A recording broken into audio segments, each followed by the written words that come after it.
भावों से योग कराने वाले की असीम असीम जय जयकार हो, असीम असीम जय जयकार हो।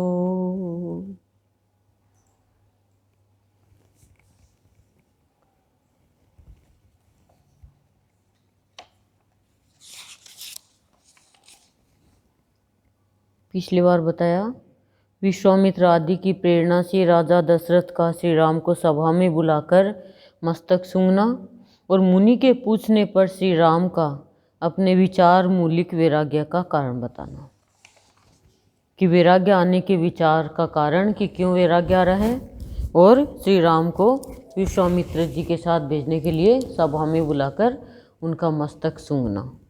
आज योग वशिष्ठ में बता रहे हैं, टॉपिक जो है वो धन, संपत्ति तथा आयु की निसारता एवं दुख रूपता का वर्णन, कि धन, संपत्ति और आयु, इन तीन चीज़ों में हम लगे रहते हैं, डरते रहते हैं, लेकिन ये निस्सार बताया है, कोई सार नहीं है इनमें तीनों में। और दुख रूपता का वर्णन, कि दुख के रूप का वर्णन, कि ये तीनों कैसे हमें दुख देते हैं, उसका वर्णन ध्यान से सुनना, शायद हमारे जीवन के ऊपर भी लागू होता है आज का ये टॉपिक। श्री रामचंद्र जी कहते हैं, मुने, यह लक्ष्मी, यह धन संपत्ति संसार में यदि स्थिर होकर रहे तो बहुत से सुखों की साधनभूत होने के कारण वह सबसे उत्कृष्ट वस्तु है, वह मूढ़ मनुष्यों की ही कल्पना है। क्या कह रहे हैं? रामचंद्र जी कह रहे हैं कि मुने, यह लक्ष्मी, धन और संपत्ति संसार में यदि ठहर जाए, धन, संपत्ति और लक्ष्मी स्थिर रहे तो बहुत से सुखों के साधनभूत होने के कारण, कि बहुत से सुख के साधन के हम व्यवस्था कर सकते हैं, सुख के साधन के कारण उत्कृष्ट वस्तु है, सबसे ऊंची वस्तु है, वह मूढ़ मनुष्यों की कल्पना है। बोले मूर्ख मनुष्यों की कल्पना है कि ये हमें ये सब सुख के साधन हैं। वास्तव में न तो वह कभी स्थिर रहती है और न उत्कृष्ट ही कहलाने योग्य है, क्योंकि वह सबको व्यामोह में ही डालती रहती है। क्या कह रही हैं? कि वास्तविक बात तो ये है कि कभी स्थिर रहती नहीं, धन, संपत्ति और लक्ष्मी, और न ये उत्कृष्ट ऊंची उठाती है, ऊंचाई की ओर, उन्नति की ओर लेके जाती है, क्योंकि वह तो हमें अज्ञान में डालती है, मोह में डालने वाली है ये तो। अतः विषयों की भांति वह भी निश्चय ही अनर्थ की प्राप्ति कराने वाली है, कि विषयों की भांति यानी कामना वासना की भांति निश्चय ही अनर्थ की, अनिष्ट की प्राप्ति कराती है। यही तो अनिष्ट की प्राप्ति कराती है, लड़ाई झगड़ा ये सब कौन कराती है? जैसे नदी से असंख्य चंचल तरंगे प्रकट होती और वायु की सहायता से बढ़ती रहती है। कैसे? कि नदी के असंख्य चंचल तरंगे, जल को तो ऐसे ही चंचल बताया है, प्रकट होती है और वायु की सहायता से बढ़ती जाती है। जैसे जैसे वायु लगती है वैसे वो तरंगे आगे बढ़ती जाती है। उसी प्रकार इस श्री अथवा संपत्ति से बहुत सी चिंता रूपिणी पुत्रियां उत्पन्न होती है। करें उसी प्रकार श्री यानी लक्ष्मी से और संपत्ति से चिंता रूपिणी पुत्रियां हो जाती है।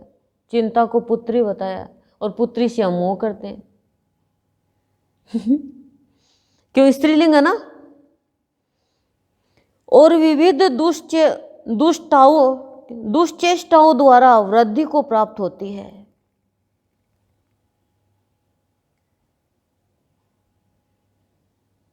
कौन? लक्ष्मी, धन और संपत्ति।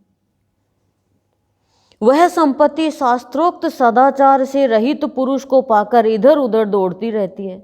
बोले यह संपत्ति है वो शास्त्रोक्त सदाचार से, कि शास्त्रों में जो सदाचार है यानी जो सत्कर्म है उसी से रहित है वो पुरुष, जो इसको पाकर इधर उधर दौड़ाती रहती है। ये लक्ष्मी कहीं एक जगह पैर जमाकर स्थिर नहीं रहती, आज यहाँ कल वहाँ, चंचला है ना। यह मूढ़ संपत्ति किसी गुणवान पुरुष के द्वारा बड़े दुख से उपार्जित होने पर भी प्राय उसके उपभोग में नहीं आती और राजाओं की प्रकृति के समान गुण अवगुण का विचार किए बिना ही जो कोई भी अपने पास रहता है उसी का अवलंबन कर लेती है। यह मूढ़ संपत्ति किसी गुणवान पुरुष के द्वारा बड़े दुख से उपार्जित होने पर, ये मूढ़ संपत्ति गुण जो गुणवान व्यक्ति है उसके द्वारा प्राप्त होने पर, बड़े दुख से उपार्जित यानी प्राप्त होने पर प्राय उसके उपभोग में नहीं आती, वो प्रयोग नहीं करता अपने उस लक्ष्मी को, आती नहीं। और राजाओं की प्रकृति के समान यानी श्रेष्ठ पुरुष की उपेक्षा करके भी गुण अवगुण का विचार किए बिना ही, बोले ये गुण अवगुण का विचार भी नहीं करती, जो कोई भी अपने पास रहता है उसी का अवलंबन कर लेती है। दुष्ट के पास भी चली जाएगी और श्रेष्ठ के पास भी चली जाएगी, लेकिन श्रेष्ठ उसका उपभोग नहीं करता। लोग तभी तक अपने और पराये जनों के प्रति शीतल मृदुल यानी दया उदारता और स्नेह आदि से संपन्न बने रहते हैं जब तक कि वे प्रबल वायु के वेग से बर्फ की भांति धन संपत्ति के द्वारा कठोर एवं दुस्सह नहीं बना दिए जाते। जैसे मुट्ठी भर धूल मणियों को मलिन कर देती है, उसी प्रकार धन संपत्ति से बड़े बड़े विद्वान सूरवीर कृतज्ञ सुंदर और कोमल स्वभाव वाले पुरुषों को भी मलिन यानी कलंकित कर दिया है। क्या कह रहे हैं कि लोग तभी तक अपने और पराये जनों के प्रति शीतल मृदुल बने रहते हैं, अपने पराये के प्रति शीतल और मृदुल बने रहते हैं यानी दया का भाव, उदारता का भाव, स्नेह का भाव रखते हैं, जब तक कि वे प्रबल वायु के वेग से बर्फ की भांति धन संपत्ति के द्वारा, कि प्रबल वायु बहती है तो ऐसे प्रबल वायु के वेग से बर्फ के जैसे धन संपत्ति के द्वारा कठोर एवं दुस्सह नहीं बना दिए जाते, कि धन संपत्ति के द्वारा उनको कठोर और दुस्सह यानी मुश्किल नहीं बना दिए जाते, तब तक वो उदारता का, दया का भाव रखते हैं। और धन संपत्ति के आते ही तो वो बड़े कठोर हो जाते हैं कि हमारे बराबर तो कोई है ही नहीं। जैसे मुट्ठी भर धूल मणियों को मलिन कर देती है, मुट्ठी भर धूल की और मणियों को मलिन गंदी कर देगी, उसी प्रकार धन संपत्ति से बड़े बड़े विद्वान सूरवीर कृतज्ञ सुंदर कोमल स्वभाव वाले पुरुषों की भी मलिन कर दिया यानी कलंकित कर दिया, इनको भी खाली धन संपत्ति ने।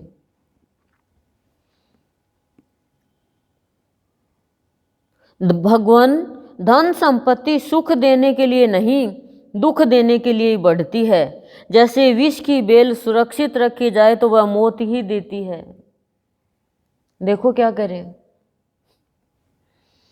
उसी प्रकार धन संपत्ति की रक्षा करने पर वह विनाश का ही कारण होती है। शरीर को कपड़ा नहीं देंगे, चमड़ी का ध्यान नहीं है, लेकिन दमड़ी दमड़ी दमड़ी दमड़ी, नुकसान हो गया तो रोना, लाभ हो गया तो रोना, कहाँ रखे कहाँ जमा कराएं, कितना ब्याज आएगा, कौन सी बैंक में ज़्यादा ब्याज। ठीक है, गुरुदेव कहते हैं ये बहुत हमारी आवश्यकता है, लेकिन इसके कारण मनुष्य अपने जीवन की कीमत नहीं करता, इससे जीवन की कीमत नहीं होती है। लड़ाई का कारण क्या था महाभारत की? यही तो थी, धन संपत्ति तो थी। बड़े बड़े राजाओं की भी यही हालत। शांति देती है क्या बताओ? ये आती है तो भी ये शांत कर देती है, जाती है तो भी ये शांत कर देती है, और मिलना है ही, पर प्राणी फिर भी समझ नहीं पाता है। जो धन संपत्ति से युक्त होकर भी, अब देखो क्या अच्छी बात कर रहे हैं कि धन संपत्ति खराब नहीं है, लेकिन धन संपत्ति होने पर भी कैसा जीवन होना चाहिए ये बता रहे हैं। जो धन संपत्ति से युक्त होकर भी जनता की निंदा का पात्र न हो, शूरवीर होकर भी अपने ही मुंह से अपनी बढ़ा चढ़ाकर प्रशंसा न करता हो। मनुष्य में गुण होने चाहिए कि धन संपत्ति होकर भी जनता की निंदा का कारण नहीं हो, कि निंदा नहीं हो, ऐसा काम नहीं करे। और शूरवीर होकर भी अपने मुंह से अपनी बढ़ा चढ़ाकर प्रशंसा न करता हो, तथा स्वामी होकर भी समस्त सेवकों अथवा प्रजाजनों पर समान दृष्टि रखता हो। ये 3 तरह के पुरुष संसार में दुर्लभ है। यह धन संपत्ति दुख रूपी सर्पों के रहने के लिए विषम यानी भयंकर और गहन यानी दुर्गम गुफा है, तथा महान मोह रूपी गजराजों के निवास के लिए विंध्याचल की विशाल तटभूमि है। अब देखना क्या खौफनाक डर बता रहे हैं इसका। क्या बता रहे हैं? यह धन संपत्ति दुख रूपी सर्पों के रहने के लिए, धन संपत्ति दुख रूपी सर्पों के रहने के लिए विषम यानी भयंकर, गहन यानी दुर्गम गुफा है। ये धन संपत्ति है वो गुफा है सांप के रहने के लिए, दुर्गम और भयंकर, तथा महान मोह रूपी गजराजों के, मोह को गज हाथी बताया है, निवास के लिए विंध्याचल की विशाल तटभूमि। विंध्याचल पर्वत जो है बहुत बड़ा है, उसकी तटभूमि उसके ऊपर की भूमि है। अर्थात यह महान दुख देने वाली और महान मोह से आवृत करने वाली है, महान दुख और महान मोह से ढकने वाली है धन संपत्ति। इतना मोह है धन से।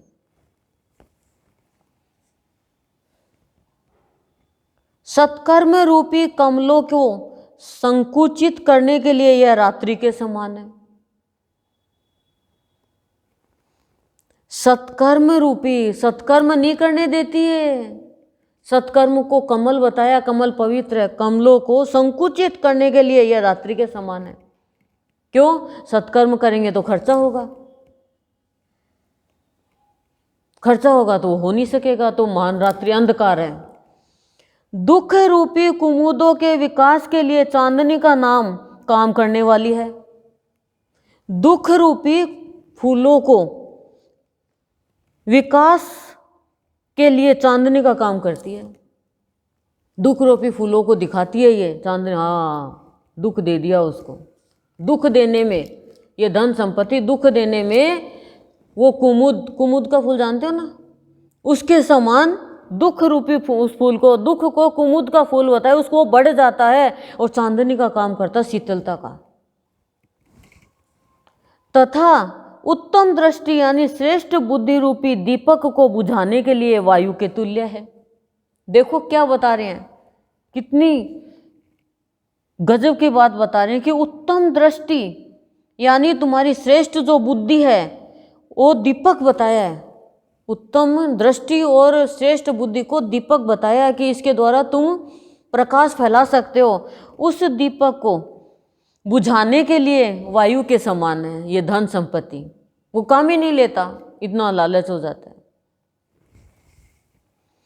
धन संपत्ति भय और भ्रांति रूपी बादलों की उत्पत्ति तथा वृद्धि करने वाली है।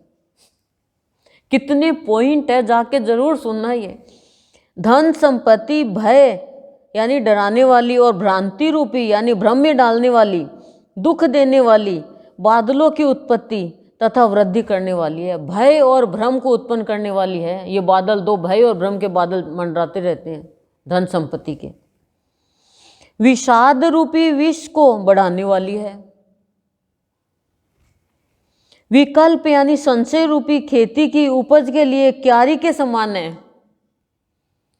संशय रूपी खेती की उपज के लिए क्यारी के समान है। तथा खेद यह कष्ट प्रदान करने के लिए भयंकर सर्पिणी के तुल्य है। क्या? खेद यानी दुख और कष्ट प्रदान करने के लिए भयंकर सर्पिणी के तुल्य है। सांप नहीं बताया, सर्पिणी बताया। सर्पिणी के और सांप होते रहते हैं, पैदा करती है ना प्रजनन क्रिया, तो सर्पिणी करेगी।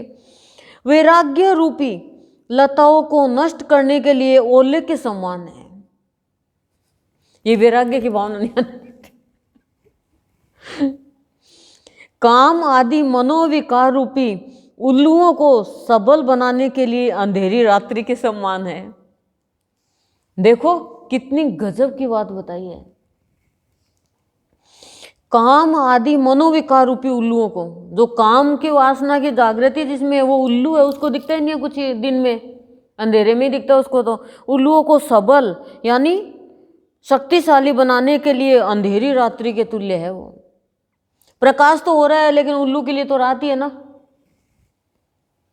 विवेक रूपी चंद्रमा को ग्रस्त लेने के लिए राहु की दाढ़ी है, राहु के दाढ़ है, जाड़। विवेक रूपी चंद्रमा को, विवेक को चंद्रमा बताया है, ग्रस्त लेने के लिए राहु की दाढ़ है। चबा जाता है राहु के जैसे विवेक को, धन संपत्ति खाली। और सौजन्य रूपी कमल को संकुचित कर देने के लिए चंद्रमा की चांदनी है। और हमारी सुजनता, जो हमारे अंदर सज्जनता है, अच्छे गुण है, उस कमल को संकुचित कर देने के लिए चंद्रमा की चांदनी है। मतलब चंद्रमा की चांदनी शीतलता देती ना, ऐसे लगती है हमें ये धन संपत्ति, लेकिन ये ऐसा काम करती है। इतना ही नहीं, करे इतना ही नहीं है, और आगे यह इंद्रधनुष के समान क्षण स्थायी विविध रंगों यानी रागों के कारण मनोहर जान पड़ती है, तथा बिजली के समान चपल एवं उत्पन्न होते ही नष्ट हो जाने वाली है। इंद्रधनुष थोड़ी देर के लिए आता है, बरसात होती है तो सुंदर कितना लगता है। तो कह रहे हैं ये इंद्रधनुष के समान क्षण स्थायी, थोड़ी देर के लिए विविध रंगों यानी रागों के कारण मनोहर सुंदर जान पड़ती है, और बिजली के समान चप्पल एवं उत्पन्न होते ही नष्ट हो जाने वाली है। बिजली के जैसे नष्ट हो जाने वाली है धन संपत्ति। प्राय जड़ ही इसके आश्रय है, यह प्राय जड़ ही इसके आश्रय है। यहाँ पे जड़ क्या बताया है? जड़ के दो अर्थ हैं, जल और मूर्ख। बिजली का आश्रय जल होता है और धन संपत्ति का आश्रय मूर्ख।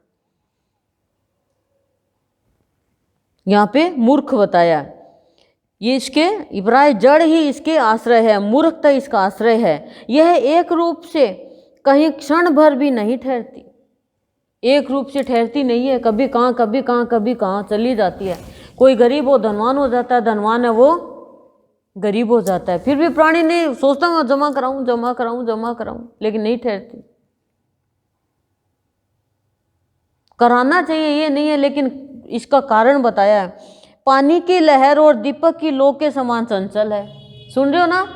पानी की लहर और दीपक की लो के समान चंचल है वो, यानी एक जगह ठहरती नहीं है। लो भी ऐसे देखो ऊपर नीचे होती रहती है। तथा जिन्हें जानना अत्यंत कठिन है, ऐसी असंख्य दुर्दशाओं की प्राप्ति कराने वाली है। जानना बहुत मुश्किल है, लेकिन ऐसी असंख्य दुर्दशाओं की प्राप्ति कराती है। दुर्दशा होती है उसकी, और हमने देखा भी है अभी कलयुग में, अभी देखा लोगों को, बहुत देखा है। इतना इतना छोड़ के चले जाते हैं। संत मणि में सुना भी है, कुछ भला काम नहीं किया। यह धन संपत्ति मनोरम होने के कारण चित्तवृत्ति को अपनी ओर खींच लेती है। बोले ये धन संपत्ति सुंदर मनोहर, मन को मोहने के कारण ये चित्त की वृत्तियों को अपनी ओर खींच लेती है। प्राय अनर्थकारी कर्मों से इसकी प्राप्ति होती है। अनर्थकारी कर्मों से इसकी प्राप्ति होती है, और प्राप्त होकर भी यह क्षण भर में नष्ट हो जाने वाली है। अनर्थ, इसको पाने के लिए प्राणी बहुत अनर्थ करता है, झूठ बोलता है, गलत काम करता है। कई जैसे अंगुलीमाल ने धन के लिए ही तो मनुष्यों को मारा, और क्या किया उसने। कितने कितने लोग चोरी करते हैं, डकैती करते हैं, किसके लिए करते हैं? धन के लिए। अनर्थकारी कर्मों की प्राप्ति कराती है और क्षण भर में नष्ट हो जाती है। एक सेकंड में खत्म हो जाएगी, पता ही नहीं चलेगा कहाँ चली गई। कोई लूट लेगा, कोई चोरी कर लेगा, कोई बीमारी में लग जाएगी, कोई कैसे लग जाएगी। ये लक्ष्मी की भी एक्सपायरी डेट होती है। मुने जीव की आयु, अब आयु धन संपत्ति का बता दिया, अब आयु की बता रहे हैं, ध्यान से सुनना। आयु के लिए क्या कर रहे हैं, संपत्ति की तो सुन ली, अरे ध्यान से सुनो, ध्यान से अलर्ट होके बैठो। मुने जीव की आयु पत्ते के सिरे पर लटकते हुए जल बिंदु के समान अस्थिर है। आयु क्या बताया, पत्ते के सिरे पर लटकते हुए, एक पत्ता है पेड़ का, उसके सिरे पर लटक रही है जल बिंदु, एक ओस का कण मान लो, बरसात होती हो, उसके समान अस्थिर है, थोड़ी देर में गिर जाएगी, सूख जाएगी। इतनी आयु है। वह उन्मत्त के समान असमय ही में ही इस कुत्सित शरीर को छोड़कर चल देती है। वह पागल के समान, उन्मत्त यानी पागल के समान, असमय, कोई समय नहीं है कि भाई रात दिन सुबह शाम सर्दी है, अब तो नहीं जाए, गर्मी तेज है, सब सो रहे हैं, कोई समय नहीं है उसका। शादी है कि बच्चा पैदा हुआ है कि कोई भी उसका समय नहीं है। वो ये नहीं देखती इनके घर में शादी हो रही है, इनके घर में मांगलिक कार्य चल रहे हैं ना, असमय। कुत्सित शरीर यानी दोषपूर्ण शरीर को छोड़कर चल देती है। जिनका चित्त विषय रूपी विषधर सर्पों के संसर्ग से सर्वथा जर्जर हो गया है और जिनमें प्रौढ़ आत्मविवेक का अभाव है, उन लोगों की आयु उन्हें क्लेश देने वाली ही है। कौन सी आयु क्लेश देती है? कि जिनका चित्त विषय रूपी विषधर, किस विष से भरा हुआ जो सर्प है उसके संसर्ग से यानी उसके संपर्क में सर्वथा जर्जर हो गया है। जर्जर हो जाता ना कोई कपड़ा, बर्तन की जर्जर हो रहा है, मतलब टूटने वाला है। और जिनमें प्रौढ़ आत्मविवेक का अभाव है, उनमें जवानी, बचपन जवानी फिर प्रौढ़ावस्था आती है, प्रौढ़ आत्मविवेक का अभाव है कि प्रौढ़ अवस्था आ गई लेकिन फिर भी विवेक नहीं जगा है। उन लोगों की आयु क्लेश देती है, उन्हें दुख देती है। जो जानने योग्य वस्तु पर ब्रह्म परमात्मा को जान चुके हैं और उस अपरिचिन्न ब्रह्म पद में प्रतिष्ठित है, ऐसे महापुरुषों की आयु लाभ हानि एवं सुख दुख में चित्त को समान भाव से सुस्थिर रखने वाली होने के कारण सुखदायिनी है। जो जानने योग्य वस्तु यानी पर ब्रह्म परमात्मा को जान चुके हैं और उस अपरिचिन्न ब्रह्म पद में प्रतिष्ठित है, अपरिचिन्न यानी जिनके ऊपर कोई आवरण ही नहीं है, उनमें प्रतिष्ठित है, ऐसे महापुरुषों की आयु लाभ हानि सुख दुख में चित्त को समान भाव से सुस्थिर रखने वाली होने के कारण सुखदायिनी है। कि भाई ये बहुत अच्छा जीवन जीकर गया है, इसने अपनी आयु अपनी उम्र अपना जीवन बहुत सुस्थिर तरीके से बिताया है, वो सुखी होके जाता है। और वो दुखी होके जाता है जिनका संपर्क विषय विषधर रूपी विषय से संसर्ग कर लेता है, उसकी आयु जर्जर हो जाती है। और जिसके अंदर प्रौढ़ आत्म अवस्था का अभाव यानी कमी है, वो रोता हुआ जाता है कि मैंने जिंदगी में क्या क्या धोखा करता है वो। और जो ऐसा काम करता है ब्रह्म पद को प्राप्त कर लिया, सुख दुख लाभ हानि उनको समान चित्त से देखता है, वो कहता है मैं आज जाऊं चाहे कल जाऊं, मेरा जीवन सुस्थिर है, सुंदर तरीके से ठहरा हुआ है ब्रह्म पद में। ब्रह्म का पद पा लिया जिसने, वो कभी चला जाए उसको पता मैं भगवान में मिलूंगा, उसकी आयु सुखदायी है। महर्षि से हम लोग नपे तुल्य आकार वाले शरीर में ही ये आत्मा है, ये ऐसा निश्चय कर बैठे हैं कि हे महर्षि हम लोगों ने तो नपे तुल्य आकार वाली शरीर में ये आत्मा है, बस ये निश्चय कर बैठे। अतः संसार रूपी मेघ में बिजली के समान चमककर विलुप्त हो जाने वाली इस क्षण भंगुर आयु में हम सुखी नहीं हैं। कि हम ये मान लेते हैं हमारा नपा तुला शरीर है, सबका कोई विशाल नहीं है, इसमें हम सोचते हैं आत्मा है और हम संतुष्ट है। लेकिन कह रहे हैं इस संसार रूपी मेघ में, ये संसार को मेघ बताया है, संसार रूपी मेघ में बिजली के समान चमक कर, संसार रूपी मेघ में बिजली के समान चमक कर विलुप्त हो जाने वाली, यानी खत्म हो जाने वाली इस क्षण भंगुर आयु, संसार मेघ है, इस आयु को, शरीर को बिजली बताया है। क्षण भंगुर आयु में हम सुखी नहीं हैं।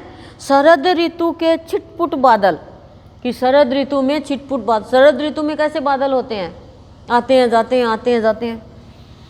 तेल रहित दीपक, बिना तेल का दीपक, तथा जल की तरंग के समान चंचल, जल की जो तरंग है उसके समान चंचल, यानी एक जगह ठहरने नहीं ठहरती वो तरंग, एक जल की तरंग के समान चंचल आयु गई हुई देखी जाती है, चंचल आयु गई हुई देखी जाती है। तरंग को, जल आदि में प्रतिबिंबित चंद्रमा को, विद्युत पुंज को और आकाश कमल को हाथ से पकड़ने का तो मैं विश्वास रख सकता हूँ, कि इनको तो मैं हाथ से पकड़ने का विश्वास रखता हूँ, परंतु इस अस्थिर आयु पर मेरा कोई भरोसा नहीं है। आयु पर कोई भरोसा नहीं है। सो रहे हो तो सोए सोए रह जाओगे, चल रहे हो तो चलते चलते करें। रिक्शे में जा रहा था, जाते जाते ही और बोले ले खत्म। ये आयु का कोई जगह नहीं, कोई स्थान नहीं, कोई समय नहीं, कुछ नहीं। असंभव बातें भी भले ही संभव हो जाए, पर वो आयु को पकड़े रखना असंभव है। आयु को कोई नहीं पकड़ सकता। जैसे खच्चरी दुख भोगने के लिए ही गर्भ धारण की इच्छा करती है, उसी प्रकार जिसका मन विश्रांत यानी तृष्णाओं से अत्यंत उपरत हो नहीं है, ऐसा मूर्ख मनुष्य कष्ट उठाने के लिए ही व्यर्थ आयु का विस्तार अधिक काल तक जीना चाहता है। कि खच्चरी जो है ना, गधी जो है, वो दुख पाने के लिए गर्भ धारण करती है। उसी प्रकार मनुष्य की आयु बताइए कि मनुष्य है, जिस मनुष्य का मन तृष्णाओं से अत्यंत उपरत नहीं हुआ है, यानी विश्रांति नहीं मिली है, तृष्णाओं में चला गया, ऐसा मूर्ख मनुष्य कष्ट उठाने के लिए व्यर्थ की आयु का विस्तार चाहता है कि मैं और जीऊं, मैं और जीऊं। ब्राह्मण, इस संसार चक्र में जो देह रूपी लता है, इस संसार चक्र में देह रूपी बेल है, यह सृष्टि रूपी समुद्र के जल का विकारभूत फेन है, झाग है। ये सृष्टि रूपी जल का विकारभूत, विकारों से बना हुआ एक झाग है जो क्षण भंगुर है। पानी पे झाग होता है, कितनी देर होता है? साबुन के झाग होते हैं, कितनी देर होते हैं? क्योंकि उसी के समान अत्यंत अस्थिर है, स्थिर नहीं है। अतः इसमें अधिक काल तक जीवित रहना मुझे अच्छा नहीं लगता। जी, अधिक काल तक जीवित रहना अच्छा नहीं लगता। समय के अनुसार ही जिंदगी हो और फिर यहाँ से चले जाएं। संत देखो किसी की सेवा नहीं लेते, जैसे ही सोचा मेरा काम हो गया, अब वो पहले कह देते हैं बस अब मुझे जाना है। किसी ने लाभ उठाया तो ठीक है, नहीं उठाया तो ठीक है। वास्तव में वही जीवन उत्तम जीवन कहलाता है जिससे अवश्य पाने योग्य वस्तु या कौन सी परमात्मा ज्ञान की प्राप्ति होती है, जिससे फिर शोक नहीं करना पड़ता तथा जो परम निर्वाण रूप सुख का स्थान है। कौन सा कहलाता है? कह रहे हैं जिससे अवश्य पाने योग्य वस्तु, जो वस्तु पाने योग्य है, कौन सी? परमात्मा ज्ञान। सारा ज्ञान ले लेंगे, परमात्मा का ज्ञान कोई नहीं देगा सदगुरु के बिना, की प्राप्ति होती है, जिससे फिर शोक नहीं करना पड़ता। जब परमात्मा ज्ञान की प्राप्ति होगी तो फिर शोक नहीं होगा। तथा जो परम निर्वाण रूप सुख का स्थान है, फिर मुक्ति का स्थान, बस वो ही जीवन उत्तम है। यो तो वृक्ष भी जीते हैं, तुम क्या जी रहे हो? बोला वृक्ष भी तो जी रहे हैं, फल देते हैं, फूल देते हैं, ऑक्सीजन देते हैं, सोते भी हैं। ऐसा नहीं है पेड़ सोते नहीं, क्या भोजन भी लेते हैं, सारी चीज लेते हैं। वो पशु और पक्षी भी जीवित रहते हैं, श्वास तो वो भी ले रहे हैं, परंतु वास्तव में उसी पुरुष का जीवन सफल है। फल जीवन किसका है? जिसका मन मनन के द्वारा जीवित न रहे। खाली मनन करने से कुछ ही नहीं होगा, ये बताया अमनी भाव को प्राप्त हो जाए, यानी अनमना हो जाए विषय वस्तु से। मनन तो करते हैं, क्षण भंगुर है, ये साथ जाएगी नहीं, कौन किसका है, मानते नहीं है ना, उनके प्रति उदास भाव नहीं आता, अमनी भाव नहीं आता है। संसार में उन्हीं जीवों का जन्म लेना सफल है, संसार में उन्हीं जीवों का जन्म लेना सफल है और उन्हीं का जीवन श्रेष्ठ है जो फिर यहाँ जन्म नहीं लेते।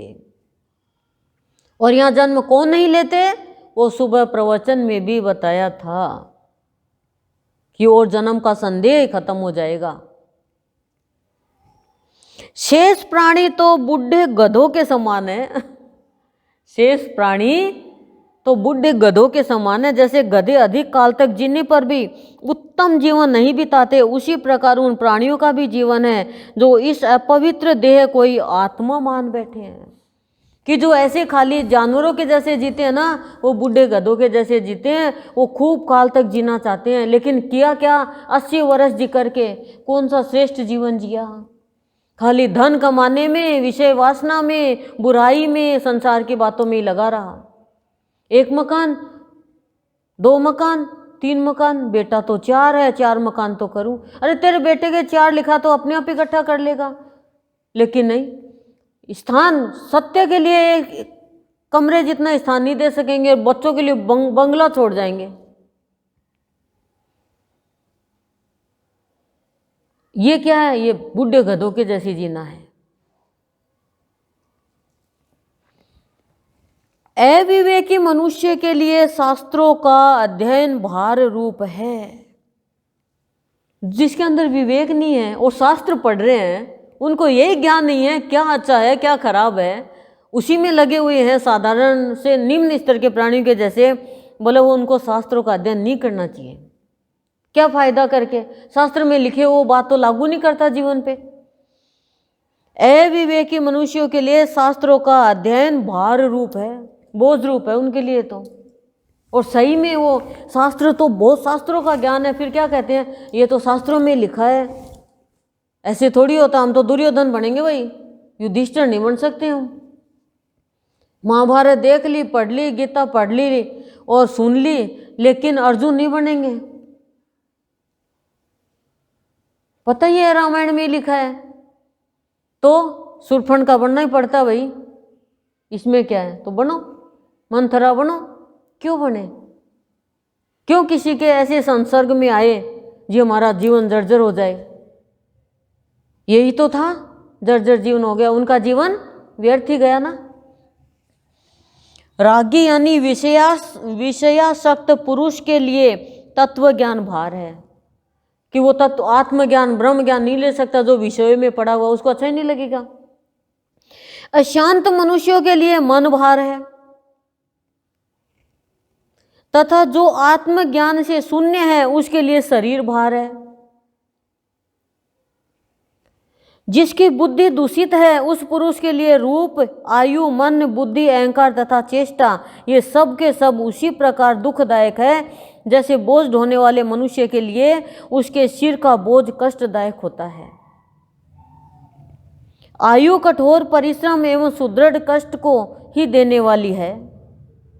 आयु कठोर परिश्रम एवं सुदृढ़ कष्ट को ही देने वाली है, इसमें श्रम की निवृत्ति कभी नहीं होती। कामनाओं की पूर्ति का भी अभाव ही रहता है। यह आपत्तियों का परम आश्रय और रोग रूपी पक्षियों का घोंसला है। शरीर के लिए बताया है, ये देह के लिए दुख रूपता का कारण बताया कि आपके दुख का कारण क्या है, ये भार बताया है। यह आपत्तियों का परम आश्रय है और रोग रूपी पक्षियों का घोंसला। अनेक रोग विकार रोग ही तो है। जैसे बिल में विश्राम करने वाले तथा विष के द्वारा संताप देने वाले भयंकर सर्प वन की वायु का पान करते हैं, उसी प्रकार शरीर रूपी बिल में रहकर विष तुल्य दाह पैदा करने वाले भीषण रोग रूपी सर्प जीव की आयु का पान करते हैं। कितनी गजब की बात बता रही हैं कि बिल में सांप है और वो वायु का ही भक्षण करते हैं। लेकिन वो बिल में विश्राम कर रहे हैं। विष के द्वारा संताप देने वाले, जहर के द्वारा संताप दुख देने वाले भयंकर सर्प वन की वायु का पान करते हैं, वो वही ग्रहण करते हैं। उसी प्रकार ये शरीर रूपी जो बिल है, बिल बताया है, इसमें विष तुल्य दाह है। विष के जैसे कष्ट पैदा करने वाले भीषण रोग रूपी सर्प, भयंकर रोग रूपी सर्प जो है वो जीव की आयु का पान करते हैं। जैसे काठ के छोटे छोटे कीड़े उसके भीतर रहकर पुराने पेड़ को सदा काटते और उसे धूल सी गिराते रहते हैं। छोटी छोटी धूल हो जाती है काठ की, खाते नहीं है, बस काटते हैं और काठ को क्या करते हैं, काठ की मिट्टी कर देते हैं। उसी प्रकार सदा पीब, रक्त और मल, सदा पीब यानी पीब जिसको कहते हैं मवाद को, रक्त खून और मल यानी गंदगी बहाने वाले तथा देह के भीतर निवास करने वाले दुष्ट रोग आदि दुख निरंतर आयु का उच्छेद करते रहते हैं, ध्वंस करते रहते हैं आयु का। जैसे बिल्ली चूहे को शीघ्र निगल जाने के लिए उत्कट अभिलाषा के साथ निरंतर उसकी ओर ताकती रहती है। पता है क्या बिल्ली का? उसी प्रकार मृत्यु भी आयु को अपना ग्रास बनाने के लिए ही सदा उसकी ताक में बैठी रहती है। मृत्यु भी उसकी ताक में बैठी रहती है बिल्ली के जैसे। इस संसार में यह आयु जिस प्रकार स्थिरता और सुख के द्वारा सदा के लिए परित्यक्त, अत्यंत तुच्छ, गुणहीन तथा मृत्यु की भाजन है, वैसी दूसरी कोई वस्तु नहीं। अरे इस संसार में ये आयु जिस प्रकार स्थिरता और सुख के द्वारा सदा के लिए परित्यक्त, स्थिरता और सुख के द्वारा सदा के लिए परित्यक्त, त्याग हो गया, अत्यंत तुच्छ, एकदम छोटा और गुणहीन, कोई गुण नहीं, तथा मृत्यु के योग्य है, वैसी कोई दूसरी वस्तु नहीं है। ये आयु है, आयु को बताया बोले ऐसी है ये। तो जब मनुष्य अपने जीवन को ब्रह्म पद को प्राप्त नहीं कर देगा, इस आयु को ब्रह्म पद को प्राप्त करो और परमात्मा ज्ञान प्राप्त करो, तो ये आयु जीना सार्थक है, सफल है। नहीं तो ये अत्यंत क्षीण तुच्छ है, गुणहीन है, परित्यक्त है, सदा के लिए सुख और स्थिरता का त्याग करने वाली है और मृत्यु के योग्य है। नहीं तो अमर हो जाओगे। ऐसे प्राणी मृत्यु के योग्य है, वो आया और गया बस। पशु पक्षी पेड़ पौधे आते हैं चले जाते हैं, ऐसे ही मनुष्य आएगा और चला जाएगा। तो आज का ये पूरा हुआ। अगली बार का है अहंकार और चित्त के दोष। अहंकार कितना खतरनाक है और चित्त को कैसा बना देता है, अगली बार ये बताया जाएगा टॉपिक। तो आज आपको क्या बताया? धन संपत्ति तथा आयु की निसारता और दुख रूपता का वर्णन किया कि इनके कारण प्राणी कितना दुख भोगता हुआ अपनी आयु को तुच्छ बना लेता है और समझता है ये सदा के लिए, लेकिन अस्थिर है ये तो, और गुणहीन बना लेता है और मृत्यु के योग्य बन जाता है। ओम शांति ही शांति प्रशांति।